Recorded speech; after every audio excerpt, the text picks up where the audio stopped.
Telepathy versus law of attraction. வீடியோக்குள்ளே போகிறதுக்கு முன்னாடி ஒரு சின்ன ரெக்வஸ்ட்டு.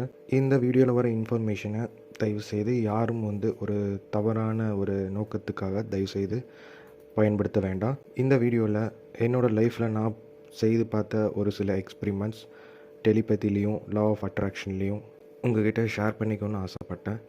இந்த எக்ஸ்பிரிமெண்ட்ஸ் ரொம்ப வருஷத்துக்கு முன்னாடி நான் செய்து பார்த்துருந்தாலும் ஒரு 2-3 நாளாகவே எனக்கு இது ஷேர் பண்ணால் நல்லாயிருக்கும் அப்படின்னு மனசில் தோணிகிட்டே இருந்தனால இந்த வீடியோவை நான் ரெக்கார்ட் பண்ணுறேன்.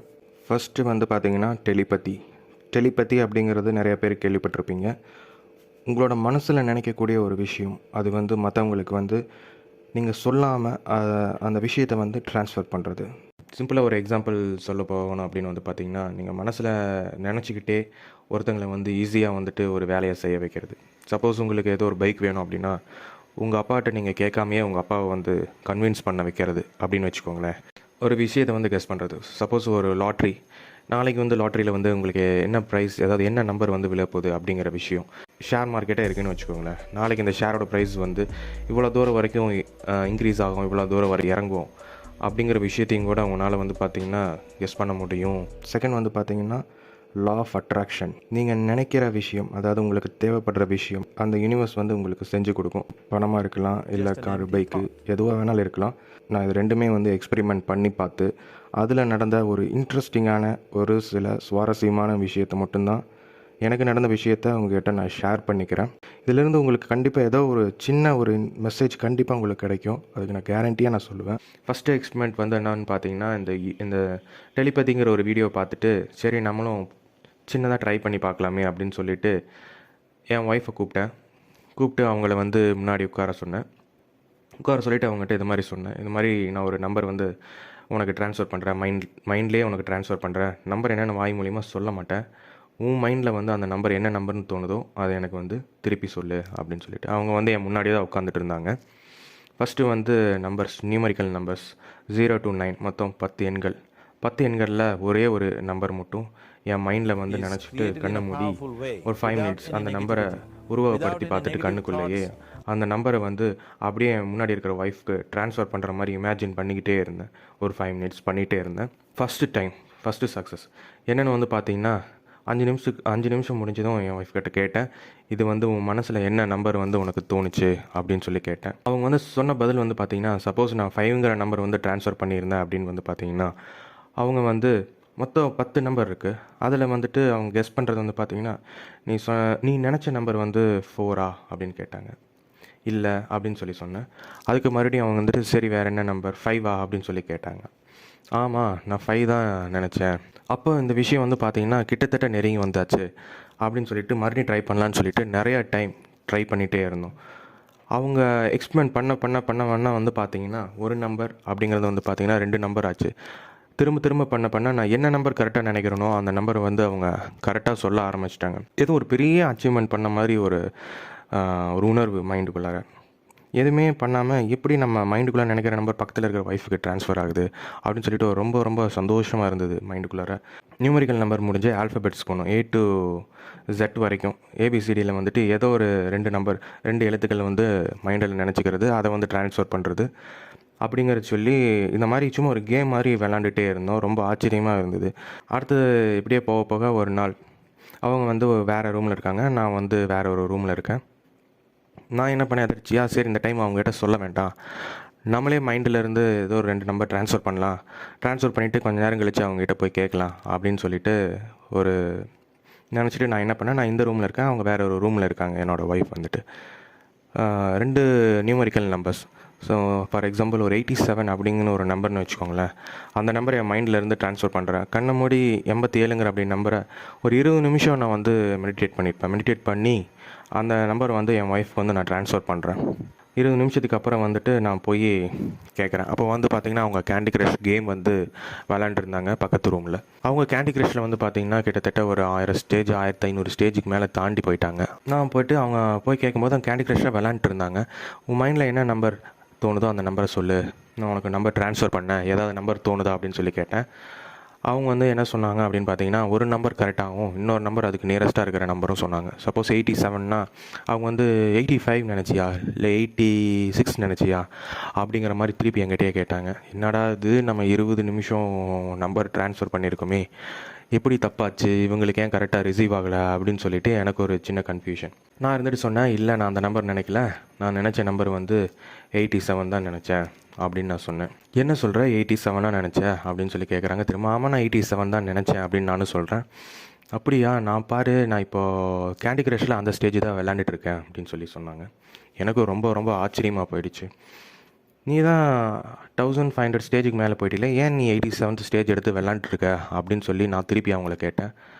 தெரியல, எனக்கு தெரியல, அந்த கேம் நான் தோத்துட்டே இருந்தேன், சரி கொஞ்சம் ஈஸியான ஸ்டேஜ் விளாட்லாமே அப்படின்னு சொல்லிட்டு நானே பின்னாடி வந்து ஏதோ ஒரு ஸ்டேஜஸ் நானே சூஸ் பண்ணேன். ஆனால் இந்த ஸ்டேஜ் தான் சூஸ் பண்ணணுன்ட்டு இல்லை, இது கொஞ்சம் ஈஸியாக இருந்துச்சு, அதனால் இந்த ஸ்டேஜ் எடுத்து நான் விளாண்டுருக்கேன் அப்படின்னு சொல்லி சொன்னாங்க. எனக்கு ரொம்ப ரொம்ப ஷாக்கிங்காக இருந்தது. நான் அந்த ரூமில் வந்துட்டு ட்ரான்ஸ்ஃபர் பண்ண 87 அதே ஸ்டேஜ் வந்து இந்த ரூமில் இருக்கிற என் ஒய்ஃப்க்கு வந்து அந்த கேண்டி கிரஷில் வந்து அதே ஸ்டேஜ் எடுத்து விளாண்டுருந்தாங்க. ஆக்சுவலாக வந்து பார்த்திங்கன்னா, அது அவங்க எதர்ச்சியாக செஞ்சதாக அவங்க வந்து நினச்சிட்ருக்காங்க. ஆனால் விஷயம் வந்து பார்த்திங்கன்னா, நான் மனசில் என்ன நினச்சனோ அந்த விஷயத்தை தான் வந்து அவங்க செஞ்சாங்க. அதான் அவங்களுக்கு அது தெரியவும் கூட இல்லை. நம்ம தான் ட்ரான்ஸ்ஃபர் பண்ணோம், அதனால தான் நம்ம வந்து விளையாடுறோம் அப்படிங்கிறது வந்து தெரியக்கூட செய்யாது. இதிலிருந்து ஒரே ஒரு விஷயத்தை மட்டும் எனக்கு ரொம்ப தெளிவாக தெரிஞ்சுது. அதாவது நம்மளோட மைண்டில் இருக்க தாட்ஸ் வந்து ஒரு மீடியமே இல்லாமல் வந்து ட்ரான்ஸ்ஃபர் ஆகுது. அதாவது நம்ம வாய் திறந்து சொல்லாமையும் எந்த ஒரு செய்கையும் காட்டாமையும் கண்களால் பார்க்காமையும் நம்ம மைண்டில் நினைக்கிற ஒரு விஷயம் இன்னொருத்தங்களை வந்து செயலாக செய்ய வைக்குது அப்படிங்கிறது வந்துட்டு ரொம்ப ஆச்சரியமாக இருந்தது. அதே மாதிரி தான் நீங்கள் ஒருத்தங்க உங்களுக்கு ஒரு சைனே போடணும் ஏதோ ஒரு விஷயத்தில், ஏதோ ஒரு பேப்பர்ஸில், இல்லை ஒருத்தங்க வந்து உங்களுக்கு ஒரு செயலை வந்து செஞ்சு கொடுக்கணும் ஒரு விஷயத்தில் அப்படின்னு நினச்சிங்கன்னா, நீங்கள் மைண்டுக்குள்ளார அந்த விஷயத்தை திரும்ப திரும்ப அவங்க செய்கிற மாதிரி எண்ணங்களை வந்து நீங்கள் ட்ரான்ஸ்ஃபர் பண்ணிகிட்டே இருந்தீங்கனாலே அடுத்த நாள் அந்த விஷயத்தை அவங்க செய்கிறதுக்கு அதிகப்படியான வாய்ப்புகள் இருக்குது. இதை விட இன்னொரு எக்ஸ்பெரிமெண்ட் வந்து பார்த்திங்கன்னா, வீட்டுக்குள்ளாரியே இந்த எக்ஸ்பெரிமெண்ட் போயிட்டு இருந்தது. ஒரு சில நாளுக்கு அப்புறம் வந்து பார்த்திங்கன்னா, ஒரு 300 to 400 கிலோமீட்டர்ஸ்க்கு அப்புறம் இருக்கிற என்னோடய சிஸ்டர் அவங்களுக்கு வந்து ட்ரான்ஸ்ஃபர் பண்ண ஆரம்பித்தேன். ஒரு நாள் அவங்க வந்து சென்னையில் இருக்கிறாங்க.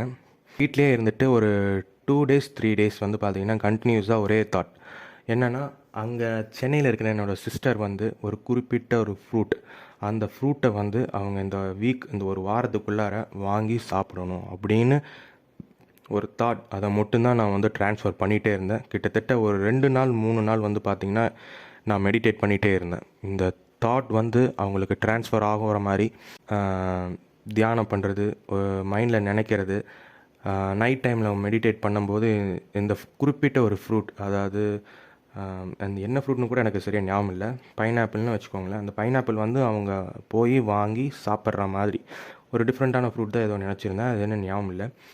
அது வந்து அவங்க அந்த ஒரு வீக்குள்ளார அந்த ஃப்ரூட் வந்து அவங்க வந்து சாப்பிட்ருக்கணும் அப்படின்னு சொல்லிட்டு ஒரு தாட் வந்து நான் ட்ரான்ஸ்ஃபர் பண்ணேன். ஒரு 300 to 400 கிலோமீட்டர்ஸ்க்கு அந்த சைடு. அதே மாதிரி ஒரு 1 week பாஸ் ஆகிடுச்சு. 1 week அப்புறம் வந்துட்டு நான் கால் பண்ணி இது மாதிரி போன வாரத்தில் வந்து நீ இந்த ஃப்ரூட் வந்து நீ வந்து வாங்கி சாப்பிட்டியா அப்படின்னு சொல்லி கேட்டேன். அவங்களுக்கு வந்து சரி ஞாபகம் இல்லை, நல்லா யோசனை பண்ணிப்பார், இது மாதிரி இந்த பழம் வந்து நீ வந்து வாங்கி சாப்பிட்டியா அப்படின்னு சொல்லி கேட்டேன். அதுக்கு என்னோடய சிஸ்டர் சொன்ன ஆன்சர் வந்து பார்த்திங்கன்னா, ஆமாம், லாஸ்ட் வீக் வந்து நாங்கள் வந்து பர்ச்சேஸுக்கு போயிருந்தோம், அப்போ வெஜிடபிள்ஸ் வாங்கும்போது இந்த ஃப்ரூட்டு வந்து நாங்கள் சேர்த்து வாங்கிட்டு வந்திருந்தோம், அந்த ஃப்ரூட் வந்து வீட்டில் இருந்துச்சு, ஆமாம் நான் சாப்பிட்டேன் அப்படிங்கிற மாதிரி ஆன்சர் பண்ணியிருந்தாங்க. இது ரொம்ப ரொம்ப ஒரு ஆச்சரியமான ஒரு விஷயம். அப்போ தான் என் மைண்டில் வந்துட்டு நினச்சிட்டேன், இது ரொம்ப ரொம்ப நல்லா ஒர்க் ஆகுது அப்படின்னு சொல்லிட்டு. ஆனால் இந்த விஷயத்தை வந்து நான் மறுபடியும் வந்துட்டு அடுத்த லெவலுக்கு எடுத்துகிட்டு போகணும் அப்படின்னு சொல்லிட்டு எக்ஸ்பெரிமெண்ட் நம்பர் 3. நிறைய பேர் கேள்விப்பட்டிருப்பீங்க லாட்ரி கெஸ்ஸிங் சொல்லிட்டு. அப்போ இந்த மைண்டில் ஸ்ட்ரைக் ஆன விஷயம் வந்துட்டு, இந்த மாதிரி லாட்ரிஸ் வந்து வருது, அதில் வந்து நம்ம நம்பர்ஸ் வந்து கெஸ் பண்ணோம்னா அதில் வந்துட்டு எவ்வளோ விஷயங்கள் நம்மளால் பண்ண முடியும் அப்படின்னு ஒரு சின்ன ஒரு ஸ்ட்ரைக் ஆச்சு.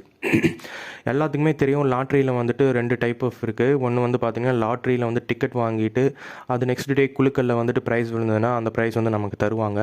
இன்னொரு டைப் வந்து பார்த்திங்கன்னா, ஆன்லைனில் வந்து நம்பர் வந்து நம்ம கெஸ் பண்ணுற மாதிரி 7 நம்பர் லாட்ரியில் இருக்குதுன்னா அந்த நம்பர்ஸில் ஏதோ 2 நம்பரோ இல்லை 3 நம்பரோ இல்லை ஃபஸ்ட் 2 நம்பரோ லாஸ்ட் 2 நம்பரோ எந்த நம்பர் நீங்கள் கெஸ் பண்ணுறீங்களோ அந்த நம்பருக்கு தகுந்த மாதிரி நீங்கள் வந்து அமௌண்ட் கட்டி அது வந்து ப்ளே பண்ணுவாங்க. பட் ஆனால் இது நாள் வரைக்கும் நான் ஒரு டைம் கூட லாட்ரிஸ் வந்து வாங்கினதும் கிடையாது, ஆன்லைனில் வந்து பெட் பண்ணதும் கிடையாது. இது ஒரு சின்ன ஆர்வத்தினால இது வந்து செய்து பார்த்த ஒரு சின்ன எக்ஸ்பெரிமெண்ட் அப்படின்னு சொல்லி வச்சுக்கோங்களேன். எந்த ஒரு லாட்ரிஸ் வாங்குறதும் இல்லை சூதாடுறதும் எந்த விஷயத்தையும் நம்ம வந்து ஊக்குவிக்கிறதும் கிடையாது.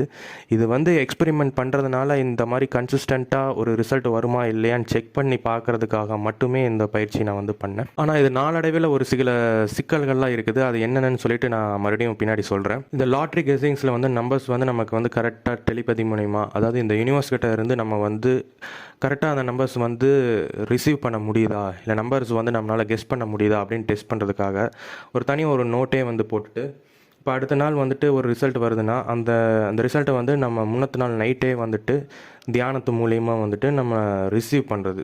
அதுக்கு வந்துட்டு நைட்டு நம்ம மெடிடேட் பண்ணுறதுக்கு முன்னாடி என் முன்னாடி ஒரு பேப்பர் அண்ட் பென் இருக்கும். ஒரு 20 நிமிஷம் நான் வந்துட்டு அடுத்த நாள் என்ன நம்பர் வந்து விழப்போகுது அப்படின்னு கெஸ் பண்ணுறனோ, ஃபார் எக்ஸாம்பிள் ஃபஸ்ட்டு 2 நம்பராக இருக்கலாம், இல்லை லாஸ்ட் 2 நம்பராக இருக்கலாம், எந்த நம்பராக வேணாலும் இருக்கலாம். நான் ஆரம்பித்தது வந்து ஃபஸ்ட்டு 2 நம்பர்லேருந்து ஆரம்பிச்சுக்கிட்டே வந்தேன். நான் அந்த 20 நிமிஷம் மெடிடேட் பண்ணிவிட்டு முடிச்சதுக்கப்புறம் என் மைண்டில் எந்த நம்பர் ரிசீவ் ஆகுதோ அந்த நம்பர் வந்து டேட் போட்டு அந்த பேப்பரில் வந்து எழுதிடுவேன். அடுத்த நாள் வந்துட்டு ரிசல்ட் வரும்போது நம்ம நினச்ச நம்பர் வந்து கரெக்டாக வந்திருக்கா அப்படின்னு சொல்லிட்டு நான் செக் பண்ணுவேன். ஃபார் எக்ஸாம்பிள் ஒரு 55 அப்படிங்கிற நம்பர் வந்து நான் நினைக்கிறேன்னா, அடுத்த நாள் அந்த ரிசல்ட்டில் வந்து பார்த்தீங்கன்னா 55 பக்கத்தில் ஃபஸ்ட்டு 2 நம்பர் 55 வரும் அப்படின்னு நினச்சிருந்தேன்னா, அந்த 7 நம்பரில் 55ங்கிறது இருக்கும். ஆனால் ஃபஸ்ட்டு ஒரு நம்பர் 5லும் இல்லை சென்டரில் ஏதோ ஒரு இடத்துல வந்து இன்னொரு 5 அப்படிங்கிற நம்பர் இருக்கும். ஆனால் மொத்தத்தில் 55 அப்படிங்கிற நம்பர் வந்து ரிசல்ட்டில் இருக்கும். ஒரு சில நாட்கள் வந்து பார்த்திங்கன்னா எந்த 2 டிஜிட் நம்பர் நினைக்கிறனோ அது கரெக்டாக அதே இடத்துல எக்ஸாக்டாக மேட்ச் ஆகி வந்துடும். ஒரு 10 டைம் நான் வந்துட்டு கெஸ் பண்ணுறேன் அப்படின்னா, அதில் வந்துட்டு 5 டைம் இல்லை 6 டைம் வந்துட்டு கரெக்டாக வரதுக்கான வாய்ப்புகள் நிறையா இருந்தது அந்த டைமில். ஒரு சில டைம் 7 டைம் இல்லை 8 டைம் கூட கரெக்டாக வரும். இதை கிட்டத்தட்ட வந்து பார்த்தீங்கன்னா ஆர்வத்தில் ஒரு மாத கணக்கில் 1 மாதம் இல்லை 2 மாதம் வரைக்கும் நான் அப்படி கண்டினியூஸாக கெஸ் பண்ணிகிட்டே இருந்தேன்.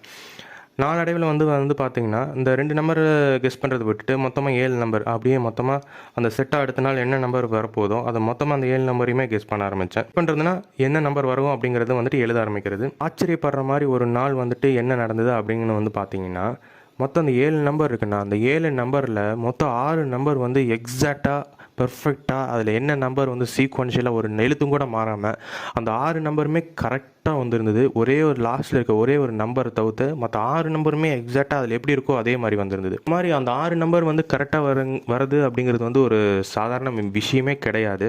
லாட்ரிஸில் வந்து நீங்கள் செக் பண்ணிங்கன்னா ஒரு இயர்ஃபுல்லான ரிசல்ட் நீங்கள் எடுத்து வச்சுருந்தீங்கனாலும் ஒரு முன்னத்து நாள் ரிசல்ட்டுக்கும் அடுத்த நாள் வர ரிசல்ட்டுக்கும் ஒரு சின்ன சம்மந்தமே இல்லாமல் தான் வந்திருக்கும். ப்ராபபிலிட்டி அப்படிங்கிறது வந்து பார்த்திங்கன்னா 5-5, அதாவது 5 டைம் நம்ம ஜெயிக்கிற மாதிரி ப்ராபபிலிட்டி வந்ததுன்னா அதே வந்து 5 டைம் தோக்கிற மாதிரி இருக்கும். அப்போ வந்து சென்டரில் எப்போவுமே 0வாக தான் இருக்குமே தவிர்த்து எந்த ஒரு தொடர்பும் ஒவ்வொரு எழுத்துக்கும் ஒவ்வொரு ரிசல்ட்டுக்கும் எந்த ஒரு சம்மந்தமே இல்லாமல் தான் அது வந்து டிசைனே பண்ணியிருப்பாங்க. அப்படி இருக்கும்போது அந்த 6 நம்பருமே கரெக்டாக நம்மளால் ரிசீவ் பண்ணுற முடியுது அப்படிங்கிறது வந்து ஒரு பெரிய அச்சீவ்மெண்ட்டு. அது எப்படி சொல்கிறதுனே தெரியல. ஓகே, நம்ம செய்கிற விஷயத்தில் வந்துட்டு ஏதோ ஒன்று இருக்குது மேஜிக் மாதிரி. இது எப்படியோ ஒர்க் அவுட் ஆகுது. நம்மளால் இன்னும் கொஞ்சம் கரெக்டாக ப்ராப்பராக டியூன் பண்ணோம்னா இதை ப்ராப்பராக இன்னும் நல்லாவே ரிசீவ் பண்ண முடியும் அப்படிங்கிற ஒரு மைண்டில் தாட் அதிகமாக வர ஆரம்பிச்சிருச்சு. அப்போ தான் வந்து நான் நினச்சேன், சரி ஏன் இது வந்து ஒரு நாள் மட்டும் கரெக்டாக வருது, மற்ற நாட்களில் வந்து தவறாக வருது அப்படின்னு சொல்லி நான் வந்து திங்க் பண்ண ஆரம்பித்தேன். அப்போ நிறையா சர்ச் பண்ணி பார்க்கும்போது ஒரு விஷயம் நல்லா புரிஞ்சுது. அதாவது நீங்கள் மெடிடேட் பண்ணுறதுக்கோ ஒரு சில ஃபேக்டர்ஸ் வந்து ரொம்ப ரொம்ப முக்கியமாக இருக்கணும். உடல், மனம், புத்தி அப்படின்னு சொல்கிறது 3ம் ஒரே லைனில் ஒரே மாதிரி உட்கார்ந்தா மட்டும்தான் உங்களால் வந்து கரெக்டாக ஒரு விஷயத்தை வந்து மெடிடேட்டில் சாதிக்கவே முடியும். நீங்கள் மார்னிங் 9 to 6 வந்து ஒர்க் பண்ணிவிட்டு காலையில் நீங்கள் 7 மணிக்கு எழுந்திரிச்சு நைட்டு ஒரு 8 மணிக்கு நீங்கள் வீட்டுக்கு வரீங்கன்னா இதுக்கிடையில் நீங்கள் வந்து எவ்வளவோ ப்ரெஷர், எத்தனையோ டென்ஷன், எத்தனையோ மன உளைச்சல்கள் இதெல்லாம் தாண்டி தான் நீங்கள் வீட்டுக்கு வரீங்க. நீங்கள் நாள் முழுதும் வேலை செஞ்ச டயர்ட்னஸ் உடம்புல இருக்கும். நீங்கள் சாப்பிட்ட சாப்பாடு முதல் கொண்டு அதில் வந்து கன்சிடர் ஆகும். அதாவது பொதுவாக சொல்லியிருப்பாங்க, மெடிடேட்டில் இல்லை ஆன்மீகம் தெரிந்தவர்கள், தீட்சை பெற்றவங்க வந்துட்டு நான்வெஜ் வந்து சாப்பிடக்கூடாது, தியானம் பயிற்சி பண்ணுறவங்க நான்வெஜ் சாப்பிடக்கூடாது அப்படிங்கிற விஷயத்த சொல்லியிருப்பாங்க. எதனால் அப்படிங்கிறது வந்து பார்த்திங்கன்னா, நீங்கள் நான்வெஜ் சாப்பிடும்போது எங்களோட உடல் சூழல் வந்து தியானத்திற்கு ஏற்றவாறு அமையாது. இந்த ஒரு காரணத்துக்காக மட்டும்தான் அது மாதிரி சொல்லியிருப்பாங்க. உங்கள் நான்வெஜ் சாப்பிடும்போது சில ஹார்மோன்ஸ் வந்து எக்ஸ்ட்ரா வந்துட்டு இன்க்ரீஸ் ஆகலாம். அதனால் அவங்க மெடிடேட் பண்ணும்போது டிஸ்டர்ப் பண்ணலாம். மெடிடேட் பண்ணுறதுக்கு நீங்கள் மோஸ்ட்லி லைட் ஃபுட்டாகவே எடுத்துருந்துருக்கணும். இது மாதிரி பல ஃபேக்டர்ஸ் வந்து இருக்குது. நீங்கள் டயர்டாக உட்காரும்போது தூக்கம் வரலாம், இல்லை பல ப்ரெஷரில் இருக்கும்போது அந்த சிந்தனைகளே உங்கள் மைண்டில் வந்து ஓடிக்கிட்டே இருக்கலாம்.